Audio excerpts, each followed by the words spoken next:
آمین یا رب العالمین۔ سورہ بقرہ کی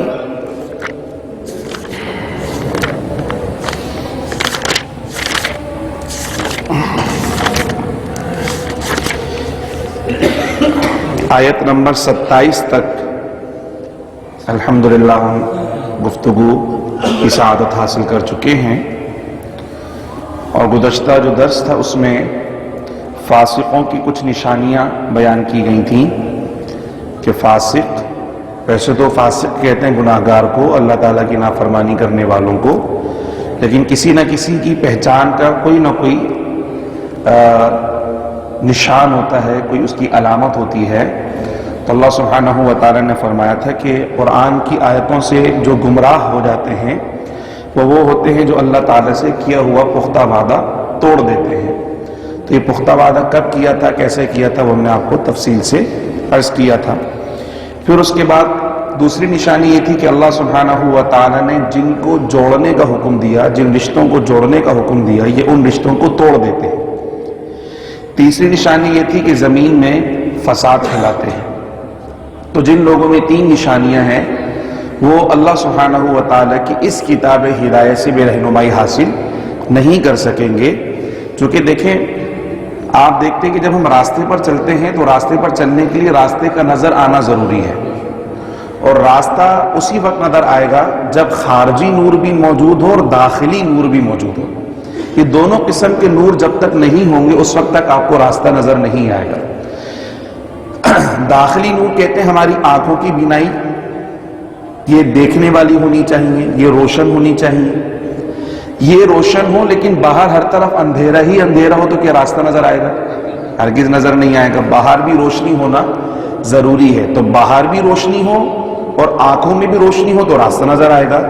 ان دونوں میں سے کوئی ایک روشنی اگر نہ ہو تو راستہ نظر نہیں آئے گا۔ تو جب ہم اس دنیا میں اپنی منزل تک جانے کا راستہ دیکھتے ہیں، اس کو دیکھنے کے لیے ہمیں آنکھوں کا نور بھی چاہیے، باہر کا نور بھی چاہیے۔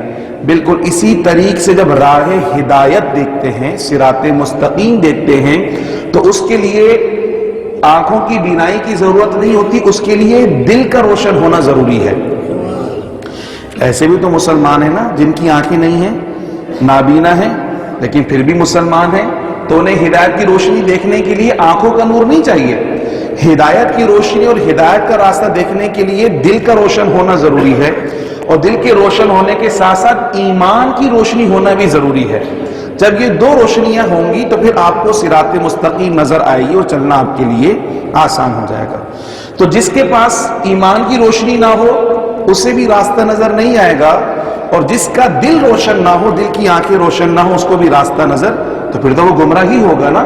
تو یہ جو تین نشانیاں جن لوگوں کے بیان کی گئی، یہ ان کے دل اندھے ہو جاتے ہیں، ان کے دلوں میں روشنی اور بصیرت نہیں ہوتی کہ وہ صراط مستقیم کو دیکھ سکیں، اسے پہچان سکیں۔ جب دیکھیں گے نہیں، پہچانیں گے نہیں، تو چلنا تو بہت دور کی بات ہے، تو پھر وہ کبھی بھی ہدایت والے نہیں ہوں گے، بلکہ وہ گمراہ ہی ہوں گے۔ پھر اللہ سبحانہ و تعالیٰ نے یہ بھی ارشاد فرما دیا تھا کہ یہی لوگ خسارے والے ہیں۔ تو اس میں بھی ہم نے تھوڑا سا کلام کیا تھا کہ ہمارے یہاں سوچنے کا معیار اور پرکھنے کا معیار مختلف ہے۔ ہم یہ سمجھتے ہیں کہ جس شخص کو کاروبار میں نقصان ہو جائے، مالی نقصان ہو جائے، وہ خسارے والا ہوتا ہے۔ جس نے کوئی چیز مہنگے داموں خریدی پھر وہ سستے داموں چلی گئی تو وہ خسارہ ہو گیا۔ تو ہم ہمیشہ خسارے کو مال میں کاؤنٹ کرتے ہیں، فیگر میں کاؤنٹ کرتے ہیں۔ جب فیگر میں کمی آئے گی تو ہم اس کو کیا کہتے ہیں؟ خسارہ ہو گیا، نقصان ہو گیا۔ جبکہ اللہ سبحانہ و تعالیٰ ارشاد فرماتا ہے کہ اصل خسارہ کوانٹٹی کا نہیں ہے، اصل خسارہ کوالٹی کا ہے۔ کوالٹی کس چیز کی؟ ایمان کی۔ اگر ایمان محفوظ ہے تو آپ کتنے ہی غریب کیوں نہ ہوں، آپ خسارے والے نہیں ہیں، آپ کامیاب ہیں، اولئک هم المفلحون ہیں۔ اگر ایمان کی روشنی سے منور ہیں تو دنیا میں آپ کتنے ہی غریب کیوں نہ ہو، یا کتنا ہی مالی خسارہ آپ نے کیوں نہ اٹھا لیا ہو، یہ دنیا تو ختم اور فنا ہو جائے گی۔ اصل امتحان تو آخرت کا امتحان ہے۔ تو کامیابی کا دار و مدار اس دنیا میں امیر ہونا نہیں ہے، بلکہ کامیابی کا دار و مدار اس بات پر ہے کہ اللہ اور اس کا رسول آپ سے راضی ہیں یا نہیں ہے۔ جس سے اللہ اس کا رسول راضی ہے وہ کامیاب ہیں، جن سے اللہ اس کا رسول راضی نہیں ہے وہ کروڑ پتی، ارب پتی، کھرب پتی کیوں نہ ہو جائیں، وہ کامیاب نہیں ہے۔ اللہ نے فرمایا یہ لوگ تو خسارے والے ہیں، اور اس خسارے کا احساس ابھی یہاں پر نہیں ہوگا۔ خسارے کا احساس تو اس وقت ہوگا جب قبر میں آنکھ کھلے گی اور وہاں سوال جواب کیا جائے گا، اور اس خسارے کا اظہار اس وقت ہوگا جب میدان حشر میں اللہ سبحانہ و تعالیٰ کی بارگاہ میں حاضر ہونا ہوگا، کھڑے ہو کر اپنے اعمال کا حساب اور کتاب دینا ہوگا۔ جب پتہ چلے گا بندے کو کہ میں نے کمایا تو بہت، جمع تو بہت کیا، مگر آج میں خسارے میں ہوں کہ میرے پاس اپنے رب کو جواب دینے کے لیے کوئی بات نہیں ہے، میں کیا حساب دوں اللہ کی بارگاہ میں؟ جب حساب نہیں دے سکتے تو آپ کون ہو گئے؟ خسارے والے ہو گئے۔ تو یہ گزشتہ جو جمعے ہماری گفتگو ہوئی تھی اس کا تھوڑا سا خلاصہ رب پیدا کرنے کے لیے میں نے بیان کیا۔ دیکھیں، ایمان والا ہونے کے لیے کچھ بیسک کریڈز ہیں، عقائد ہیں، جب تک آپ ان پر ایمان لے کر نہیں آئیں گے آپ مسلمان نہیں ہیں۔ اس میں ایک ہے اللہ پر ایمان لے کر آنا، لیکن صرف اللہ پر ایمان لانے سے آپ مسلمان نہیں ہو سکتے۔ بہت سارے ایسے مذاہب ہیں جو اللہ کو مانتے ہیں لیکن نہ رسولوں کو مانتے نہ روز آخرت کو مانتے ہیں، تو وہ مسلمان نہیں ہیں۔ اسی طرح اللہ کو ماننے کے ساتھ ساتھ اللہ کے رسولوں کو ماننا بھی ضروری ہے۔ تو پہلا کہلاتا ہے عقیدہ توحید، اس پر ایمان لانا ضروری۔ دوسرا کہلاتا ہے عقیدہ رسالت، یعنی اللہ نے انسانوں کی ہدایت و رہنمائی کے لیے انبیاء بھیجے، اور ہمارے پیارے نبی حضرت محمد مصطفیٰ صلی اللہ علیہ وسلم کو اللہ نے آخری نبی بنا کر مبعوث فرمایا، سرکار خاتم النبیین ہے۔ یہ دوسرا عقیدہ ہے، اس کو کہتے ہیں عقیدہ رسالت۔ عقیدہ ختم نبوت عقیدہ رسالت کے ضمن میں ہی آتا ہے۔ تیسری چیز ہے عقیدہ آخرت، یعنی یہ دنیا کی زندگی ہمیشہ کی نہیں ہے، اس کے بعد بھی ایک زندگی ہے، روز محشر بپا ہوگا، ہمیں اللہ کی بارگاہ میں حاضر ہونا ہوگا۔ جو کفار تھے مکے والے خاص طور پر، وہ اس چیز کا انکار کرتے تھے، اللہ کو مانتے تھے مگر اللہ کے ساتھ شریک ٹھہراتے تھے۔ اللہ کا انکار نہیں کرتے تھے، وہ اللہ کو مانتے تھے مگر اپنے خداؤں کو وہ چھوٹے خدا سمجھتے تھے کہ وہ بڑا خدا، اور معاذ اللہ یہ چھوٹے چھوٹے خدا جو اس کی بارگاہ میں سفارش کرنے والے۔ اسی طرح نبیوں پر ایمان لانے والے تھے، چونکہ ابراہیم علیہ السلام کو مانتے تھے، وہ حضرت اسماعیل علیہ السلام کو بھی مانتے تھے، ان کے پاس خبریں موجود تھیں اور اس بات پر فخر کرتے تھے کہ ہم ابراہیم علیہ السلام اور اسماعیل علیہ السلام کی نسل میں سے ہیں۔ لیکن عقیدہ آخرت کو بالکل وہ سراسر انکار کر دیا کرتے تھے کہ بس اب جو مر گیا مر گیا، اب اس مرنے والے نے دوبارہ زندہ نہیں ہونا۔ تو اگر آپ کو پچھلے 3 جمعوں کی گفتگو اگر آپ کو یاد ہو، جو ہم نے اس رکوع کے شروع سے ہم نے بیان کرنا شروع کی تھی، یا ایھا الناس اعبدوا ربکم الذی خلقکم والذین من قبلکم لعلکم تتقون، اے لوگوں اپنے رب کی عبادت کرو جس نے تمہیں پیدا کیا، تم سے پہلے لوگوں کو پیدا کیا تاکہ تم پرہیزگار بن جاؤ۔ وہاں سے لے کر اگلی 2 آیتوں تک عقیدہ توحید تھا، اس نے زمین بنائی، آسمان بنایا، پانی برسا، سب کچھ تمہارے لیے کیا ہے، اس کے ساتھ شریک نہیں ٹھہراؤ، عقیدہ توحید بیان ہوا تھا۔ پھر اس کے بعد عقیدہ رسالت، ان کنتم فی ریب مما نزلنا علی عبدنا فاتوا بسورۃ من مثلہ، اگر تم شک کرتے ہو اس کلام میں جو ہم نے اپنے بندے خاص محمد مصطفیٰ صلی اللہ علیہ وسلم پر نازل فرمایا تو لاؤ اس کی مثال لے کر آ جاؤ۔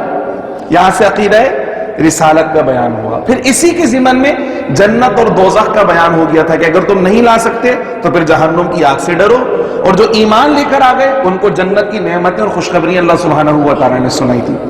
یہ عقیدہ رسالت بیان ہوا۔ اب ہم جس نہج پر ہیں یعنی عقیدہ آخرت، جو ہمارا آخری عقیدہ بیسک کریڈز میں سے ہے اسلام کے، ان آیتوں میں آج انشاءاللہ ہم پڑھنے جا رہے ہیں، اس میں اللہ سبحانہ و تعالیٰ نے عقیدہ آخرت کی طرف رہنمائی فرمائی ہے۔ اور اللہ سبحانہ و تعالیٰ حکیم ہے، اللہ کی صفاتی ناموں میں سے ہے حکیم۔ اور حکیم ایک تو ہمارے وہاں طبیب جو ہوتا ہے اس کو بھی حکیم کہا جاتا ہے، لیکن اصل میں حکیم وہ ہوتا ہے جو حکمت سے یعنی فہم و فراست اور دانائی کے ذریعے لوگوں کے مسائل کو حل کرے، اور ان کی عقل کے مطابق، ان کی فہم و فراست کے مطابق وہ ان کو رہنمائی فراہم کر سکے۔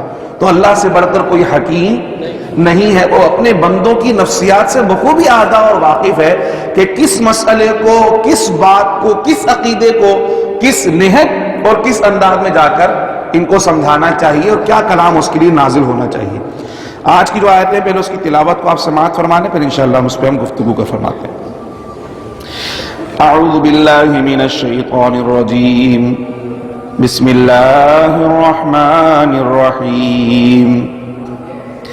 کیف تکفرون باللہ وکنتم امواتا فاحیاکم ثم يميتكم ثم يحييكم ثم إليه ترجعون هو الذي خلق لكم ما في الأرض جميعا ثم استوى إلى السماء فسواهن 7 سماوات وهو بكل شيء عليم صدق اللہ العظیم۔ کیف تکفرون باللہ، پھر تم اللہ سبحانہ و تعالیٰ کا انکار کیسے کر سکتے ہو؟ وکنتم امواتا، تم بے جان تھے، فاحیاکم، تو اس نے تمہیں زندگی بخشی، ثم یمیتکم، پھر اس زندگی کے بعد وہ تمہیں موت دے گا، ثم یحییکم، پھر تمہیں دوبارہ زندہ کرے گا، ثم الیہ ترجعون، پھر تم اسی کی طرف لوٹائے جاؤ گے۔ اس آیت مبارکہ میں 2 اموات کا ذکر ہے اور پھر اس کے بعد 2 زندگیوں کا ذکر موجود ہے۔ تو کفار کا بنیادی کانسیپٹ یہی تھا کہ جب ہم مر گئے تو پھر ہمیں دوبارہ زندہ نہیں کیا جائے گا، چونکہ ہم تو اتنے 1000 سال سے پریکٹس دیکھتے آ رہے ہیں کہ جس کو قبر میں ڈال دیا وہ کھڑا نہیں ہوگا، اس کی تو ہڈیاں بوسیدہ ہو گئیں، وہ تو مٹی میں مر گیا، ابھی کیسے زندہ ہو سکتا ہے؟ تو وہ لاجیکلی اس بات کا رد کیا کرتے تھے، ایک تو ہم نے آج تک کبھی کسی کو قبر سے دوبارہ اٹھتے ہوئے نہیں دیکھا، دوسرا وہ اٹھے گا کیسے؟ وہ تو مٹی ہو گیا ہے، اس کی ہڈیوں تک کو مٹی کھا چکی ہے، تو وہ دوبارہ کیسے زندہ ہو سکتا ہے؟ تو یہ 2 لاجیکل ان کے اعتراض تھے۔ اللہ سبحانہ و تعالی نے پہلے اعتراض کا رد کہ یہ تو مٹی ہو گیا ہے، یہ کیسے زندہ ہو سکتا ہے، یہ کیسے دوبارہ زندہ ہو سکتا ہے، اس کا رد اللہ سبحانہ و تعالی نے لاجیکلی یہ پیش فرمایا۔ اچھا، یہ ہماری اپنی فہم ہے، یہ ہماری اپنی سمجھ ہے کہ ہم اس کو اس انداز میں پیش کر رہے ہیں، باقی اللہ کے کلام کی مرضی و منشا کیا ہے وہ تو خالق ہی بہتر جانتا ہے، یا جس حبیب کے قلب اطہر پہ یہ کلام نازل ہوا وہ بہتر جانتے ہیں۔ یہ تو ہماری ناقص عقل ہے جو ان آیتوں کو اس انداز سے سمجھ سکی ہے۔ اب یہ کیسے زندہ ہوگا؟ یہ تو مٹی مٹی ہو گیا ہے۔ تو اللہ سبحانہ و تعالیٰ نے فرمایا کہ دوبارہ زندہ ہونے کے اوپر ہم بعد میں گفتگو کرتے ہیں، ذرا پہلے زندگی پہ گفتگو کر لیتے ہیں نا۔ یہ پہلے کیسے پیدا ہوا تھا ذرا یہ تو بتاؤ۔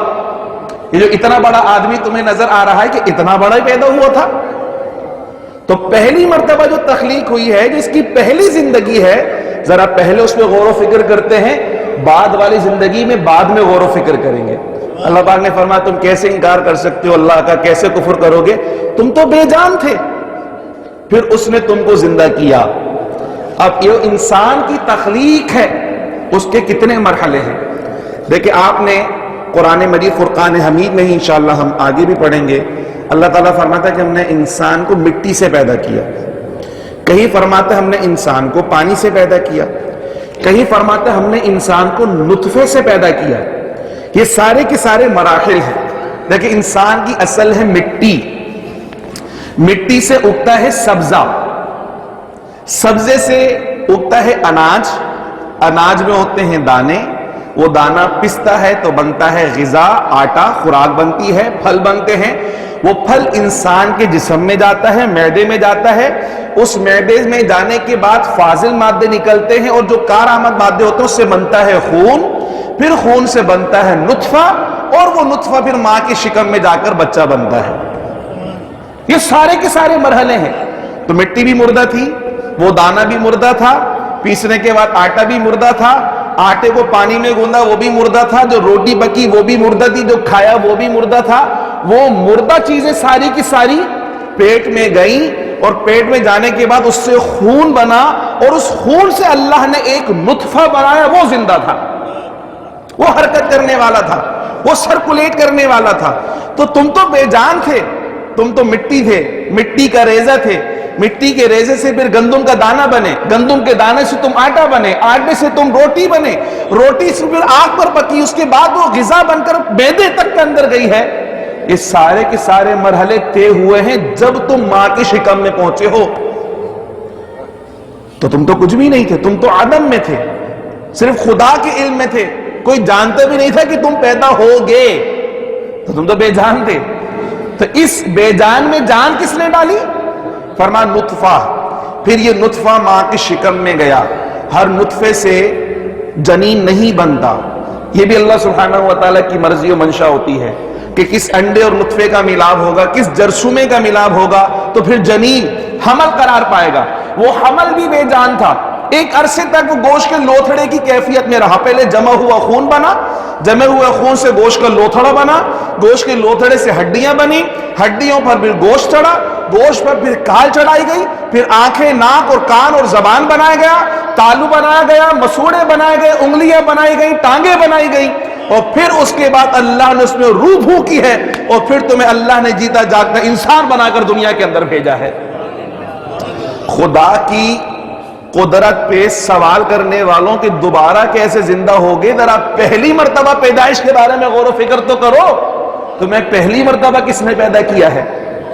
تم یہاں حیران ہو کہ یہ مٹی میں ذرہ ذرہ ہو گیا, یہ ہڈیاں مٹی میں مل گئی ہیں, تو یہ ہڈیاں دوبارہ کیسے زندہ ہوں گی؟ وہ پروردگار جو پہلی مرتبہ مٹی کے ذروں سے جیتا جاتا انسان بنا سکتا ہے, وہ دوسری مرتبہ بھی مٹی کے ذروں سے دوبارہ انسان کو تخلیق کر سکتا ہے. پھر اللہ سبحانہ و تعالیٰ نے توجہ دلائی کہ دیکھو دوسری مرتبہ پیدا کرنا اتنا مشکل کام نہیں ہے جتنا پہلی مرتبہ ایجاد کرنا ہے. پہلی ایجاد, دیکھیں اگر کوئی کریٹر ہو نا جس میں تخلیقی صلاحیتیں ہوں, اگر میں آپ کو مثال دینا چاہوں, کارپینٹر لے لیں, میسن مستری لے لیں, یا جو کپڑوں کی ڈیزائننگ کرتے ہیں, کوئی بھی کریٹر ہوتا ہے نا, پہلی مرتبہ ڈیزائن بنانا بہت مشکل ہوتا ہے. ایک ایک چیز ناپ تول, یار یہ خراب ہو گیا, یہ خراب ہو گیا, اب اس میں یہ ڈیفیکٹ آ گیا, یہ ڈیفیکٹ آ گیا, 2 انچی کم کر دو, 3 سوت بڑھا دو, ایسا کر لو, ویسا کر لو. پہلا ماڈل بنانے میں مشکل ہوتی ہے, لیکن جب پہلا ماڈل تیار ہو جائے اور وہ پاس ہو جائے, پھر اس فرمے کے اوپر آپ 1 لاکھ یا 1 کروڑ ماڈل آپ بنا لیں, کوئی مشکل ہوگی؟ اچھا وہ ختم ہو گیا, مارکیٹ سے ختم ہو گیا مال, دوبارہ مارکیٹ میں لانا ہے تو مشکل ہوگی. پہلا والا ماڈل تیار ہے جناب, اسی کی روح پر دوبارہ سے آپ اس کی تیاری کر سکتے. تو پہلی دفعہ بنانا مشکل کام ہے, دوبارہ بنانا اتنا مشکل. بات آ رہی سمجھ میں؟ اچھا آپ جب دوسری دفعہ بناتے ہیں یا ایک ہی ماڈل سے بناتے تو آپ ایک جیسی چیز بناتے ہیں, اس میں رتی برابر فرق نہیں ہوتا, لیکن قربان جائیے اللہ سبحانہ و تعالیٰ کی تخلیق اور مصوری کے اربوں کھربوں انسان دنیا میں موجود ہیں, کسی کا چہرہ ایک جیسا نہیں, کسی کی آنکھوں کی پتلیاں ایک جیسی نہیں, کسی کی ناک ایک جیسی نہیں, کسی کے کان ایک جیسے نہیں, کسی کا چہرہ مہرہ ایک جیسا نہیں ہے, حتیٰ کہ جو فنگر پرنٹس ہوتے ہیں وہ بھی لوگوں کے ایک جیسے نہیں ہیں. کیسا خالق ہے وہ؟ آپ بنا لیں گے اتنا ڈیفرنٹ پیٹرن؟ اتنے اربوں کھربوں پیٹرن کوئی بنا سکتا ہے؟ اگر کوئی بنا سکتا ہے تو اسی کو خدا کہا جاتا ہے جس پر ہمارا ایمان ہے. تو اللہ تعالیٰ نے فرمایا کہ دوسری مرتبہ پیدا کرنے پہ, زندہ کرنے پہ تم اتنے کنفیوز ہو. ہم تو کہتے ہیں کہ کنفیوز ہونا ہے تو پہلی مرتبہ کی تخلیق پر ہونا, کہ مٹی کے ذروں سے جیتا جاگتا انسان بنا دیا ہے. اب جب دوسری مرتبہ پیدا کرنا ہے تو اب مصوری کرنے کی ضرورت نہیں پڑے گی, اب اس کی آنکھیں ناک کان بنانے کی ضرورت نہیں پڑے گی, اب اسی پیٹرن کو دوبارہ زمین سے نکالنا ہے. وہ تو اللہ سبحانہ و تعالیٰ کے لیے کوئی مشکل, پہلے بھی کوئی مشکل کام نہیں تھا. کیوں؟ چونکہ وہ اسباب کا محتاج نہیں ہے, اس کی تو شان ہی نرالی ہے. جب وہ کسی چیز کو پیدا کرنا چاہتا ہے تو تمہاری طرح اسباب جمع نہیں کرتا کہ مٹی لاؤ تو پانی لاؤ تو گارا لاؤ تو سیمنٹ لاؤ تو چونا لاؤ تو یہ لاؤ تو وہ لاؤ تو یہ اس طرح تو یہ مستری تو یہ اوزار. اس کی شان تو یہ ہے کہ جب وہ ارادہ فرماتا ہے کہ کوئی چیز پیدا ہو تو اسے کہتا ہے کن, تو ہو جا, تو وہ ہو جاتی ہے. تو اس کے لیے کوئی چیز مشکل نہیں. تو اے کافروں, تم دوبارہ زندہ ہونے پہ اتنے پریشان ہو رہے ہو, اگر پہلی تخلیق میں غور و فکر کر لو تو دوبارہ زندہ ہونے میں تمہیں کوئی کنفیوژن نہ ہو.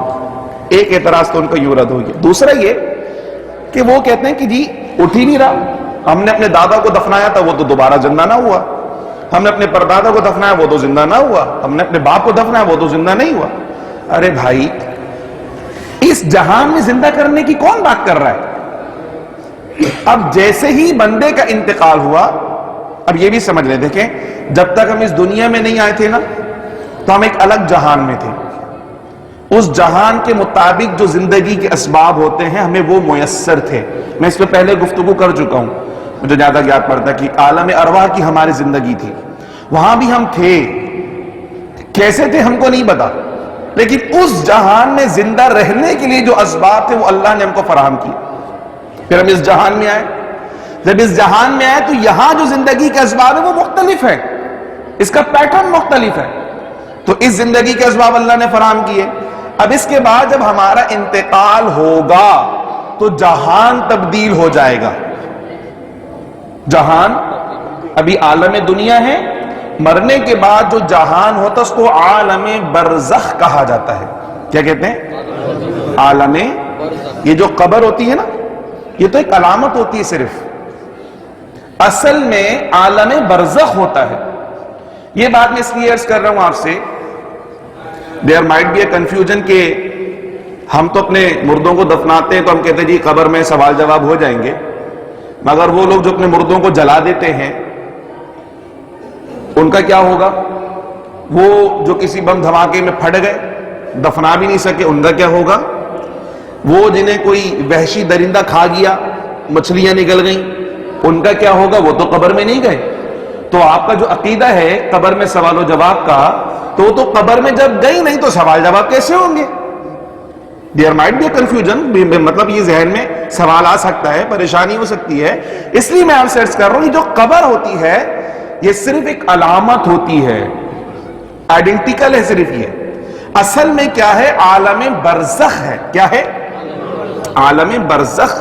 اور جب عالم برزخ ہوتا ہے تو اس میں اللہ سبحانہ و تعالیٰ کی قدرت کا اظہار ایسے ہوتا ہے کہ اس کی باڈی کے ساتھ اس کی روح کا کنیکشن قائم رہتا ہے. وہ کیسے رہتا ہے؟ برزخ کا معنی ہوتا ہے پردہ.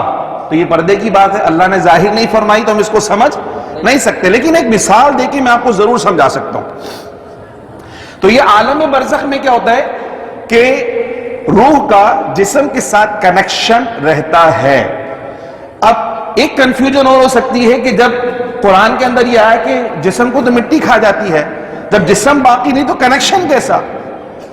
تو جدید میڈیکل سائنس نے اس کو سمجھنا بہت آسان کر دیا. دیکھیں جسم جو ہماری ہڈیاں ہیں, کھال ہے, یہ تو شاید انویزیبل ہو جائے, ہمیں نظر نہ آئے, مگر ہمارا ڈی این اے یہ ہمیشہ باقی رہتا ہے.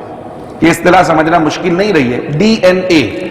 تو ہر شخص کا ایک ڈی این اے ہے, وہ ڈی این اے ہمیشہ اس کا محفوظ اور باقی رہتا ہے, اور اسی ڈی این اے سے اس کا نیا پیٹرن تخلیق ہو کر دوبارہ اللہ سبحانہ و تعالیٰ قبر سے نکالے گا.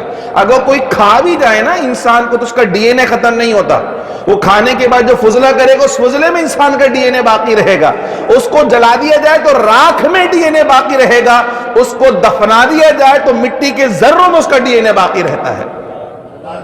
اور اس ڈی این اے کے ساتھ روح کا کنیکشن, وہ ڈی این اے انسان کی اصل ہے. اسے نطفہ کہتے ہیں نا, اسپرم کہتے ہیں. اسپرم کے اندر بہت سارے کروڑوں جرثومے ہوتے ہیں, وہ ایک جرثومہ جو ہوتا ہے نا اس سے انسان کی تخلیق ہوتی ہے نا, وہ جو ڈی این اے ہوتا ہے انسان کا وہ ہمیشہ باقی رہتا ہے, اور وہی اس کی اصل ہوتی ہے. اس اصل سے انسان کی تخلیق ہوتی ہے. تو روح کا اس ڈی این اے کے ساتھ کنیکشن برقرار رہتا ہے, اس لیے جزا ملتی ہے تو انسان کے جسم کو, روح کو عالم برزخ میں فائدہ بھی پہنچتا ہے, اور سزا ملتی ہے تو تکلیف بھی انسان کو پہنچتی ہے. وہ الگ بات ہے کہ وہ انویزیبل ہے, ہمیں نظر نہیں آ رہا, لیکن ایمان کہتے ہی اس کو ہے کہ آپ غیب پہ ایمان لے کر آئیں. ایمان کا معنی ہی کہ بن دیکھے مانے, دیکھ کر ماننا ایمان نہیں کہلاتا. وہ تو حقائق سامنے آ گئے تو آپ انکار کر ہی نہیں سکتے. ایمان تو کہتی ہے اس کو کہ نظر نہ آئے, خالق نے بتایا کہ ہے, اس کے حبیب نے بولا ہے, بندہ مان لے جی ہے.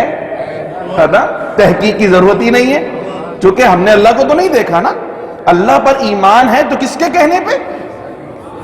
بتائیے کس کے کہنے پر؟ رسول اللہ صلی اللہ علیہ وسلم کے کہنے پر ہے.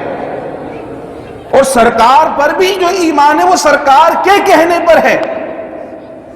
سرکار نے کہا میں اللہ کا رسول ہوں، صحابہ نے مانا کہ نہیں مانا؟ اللہ نے آ کے تھوڑی بتا دے کہ میرا رسول ہے. کس نے بتایا تھا؟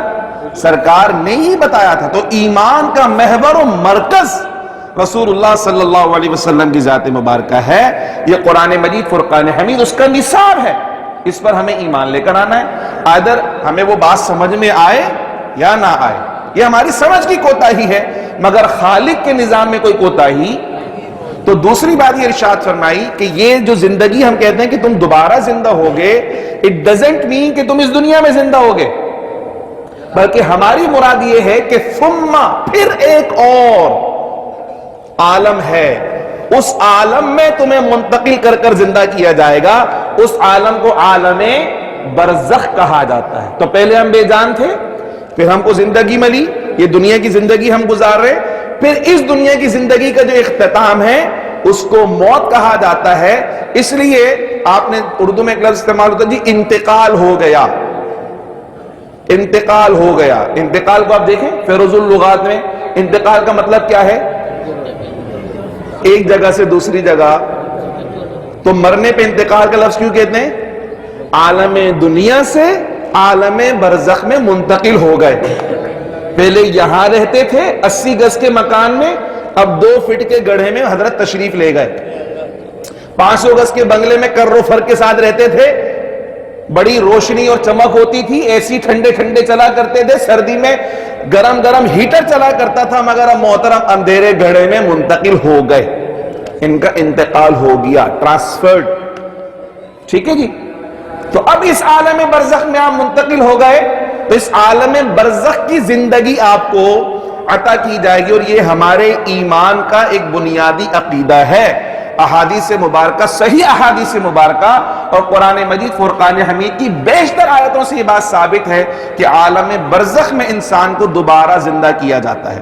حدیث مبارکہ میں سرکار نے فرمایا کہ جب تم مردے کو لے کر چلتے ہو تو وہ گفتگو کرتا ہے، مگر اس کی گفتگو جنات اور انسان نہیں سن سکتے، باقی سب سنتے ہیں. حضور علیہ السلام نے بدر میں قتل ہونے والے 70 کافروں کی لاشوں کو ایک گڑھے میں ڈال دیا، اور اس گڑھے کے پاس کھڑے ہو کر سرکار نے کہا کہ ہاں بھائی بتاؤ، تم نے اپنے رب کے وعدے کو سچا پایا کہ نہیں پایا؟ ہم نے تو اپنے رب کے وعدے کو سچا پایا. حضرت عمر فاروق برابر میں کھڑے، یا رسول اللہ صلی اللہ علیہ وسلم آپ مردوں سے بات کر رہے ہیں، بھلا یہ بھی کوئی سنتے ہیں؟ سرکار نے فرمایا عمر یہ تم سے زیادہ سنتے ہیں، بس فرق یہ کہ تم جواب دے دیتے ہو، یہ جواب نہیں دے پاتے. پھر سرکار نے ہمیں تعلیم فرمائی جب قبرستان میں جاؤ تو کیا کہنا چاہیے؟ السلام علیکم یا اہل القبور یغفر اللہ لنا ولکم وانتم سلفنا ونحن بالاثر. اگر وہ سلام سنتے ہی نہ ہو تو سلام کرنے کا فائدہ؟ اس کا مطلب یہ ہے کہ عالم برزخ میں حیات ہوتی ہے. اللہ سبحانہ وتعالی نے فرمایا جو بار بار ہمارے حبیب تمہیں کہتے ہیں کہ تم زندہ کیے جاؤ گے، یہ عالم برزخ کی حیات کے بارے میں کہتے ہیں. اگر تمہارا دادا اسے زندگی دے لی جائے نا تو وہ بھی آ کر بتائے گا بیٹا میں قبر میں زندہ ہوا تھا، مجھ سے حساب و کتاب ہوا تھا. اور یہ پورا ٹینیور ہے عالم برزخ کا. یہ اس وقت تک کا زمانہ ہے، یہ اس وقت تک کا عالم ہے جب تک عالم حشر بپا نہیں ہو جاتا. جب قیامت بپا ہوگی تو عالم برزخ کا اختتام ہوگا. پھر کیا ہوگا؟ ثم الیہ ترجعون. یہ عالم حشر کی طرف اشارہ ہے کہ جب قبر سے اٹھو گے تو کہاں لوٹو گے؟ اپنے رب کی طرف تمہیں لوٹایا جائے گا. یہ وہی رب ہے جس نے تمہیں پہلی مرتبہ زندگی دی تھی، بے جان تھے اس نے تمہیں زندگی دی. یہ وہی رب ہے جس نے تمہیں عالم برزخ میں زندگی دی تھی، اور یہ وہی رب ہے جس کی بارگاہ میں تمہیں لوٹ کر آنا اور حساب اور کتاب دینا ہے.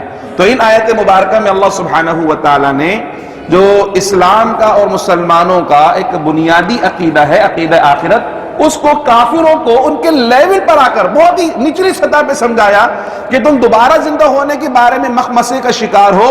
تم پہلی مرتبہ زندگی کو اگر دیکھ لو تو پھر اس مخمسے میں تمہیں پڑھنے کی ضرورت باقی نہیں رہتی. میں ایک عرض کرتا چلوں آپ سے، وقت ہو گیا ہمارا، کہ فرشتے